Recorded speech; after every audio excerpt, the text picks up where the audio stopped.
What is really going on here? Proverbs 15:13. When the heart is sad, the spirit is broken.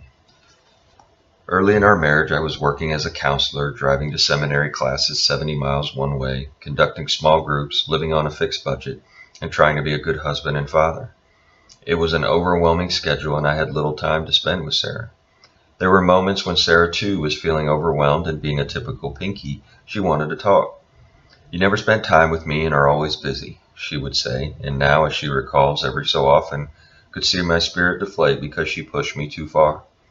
In frustration, I would hold up my hand and say, "That's enough."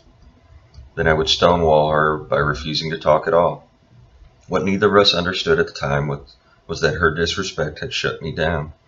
I felt like she was telling me that I was an inadequate man. Years later, I discovered that sometimes what seems to be the issue isn't really the issue. As Sarah and I look back on those early years, we see that the apparent issue, that we weren't spending enough meaningful time together, was an important one. But the real issue that shut me down and caused me to stonewall her was that I felt disrespected. At other times, I deflated Sarah. For example, I recall trying to explain away why I was not listening to her when she was sharing her heart. Not only did I fail to engage and empathize, but I ended up making a lame excuse, such as, "I got distracted by a thought I just had." That would send her into utter frustration, and her spirit would sink. The issue that I wasn't listening became another deeper issue. She felt unloved, like she did not matter to me. Although I did not break her spirit, she felt I was pulling away from her, disconnecting her from her emotionally. Even though I didn't understand the real issue, I could sense that if I continually treated Sarah in ways that felt unloving to her, I could break her heart. The key verse for today warns us that when the heart is sad, the spirit is broken. That is why, when your spouse's countenance or words seem to be describing something more serious than the topic at hand seems to warrant, it is good to pay close attention and look deeper. In an Old Testament scene, Jacob was puzzled, then provoked, when his wife, Rachel, got upset and blatantly blurted, "Give me children or I die." Angrily, Jacob shot back, "Am I in the place of God, who has kept you from having children?"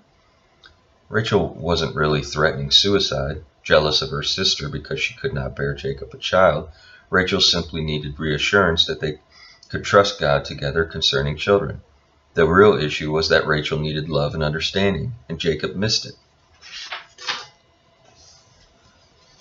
So often, when one spouse's heart is sad, frustrated, or angry, the apparent issue is not the issue at all.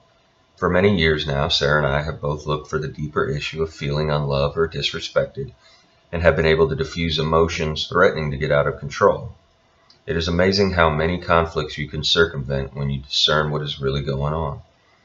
I know you can do the same because I continually hear the testimony of couples who are joining us in detecting when an issue is getting out of hand.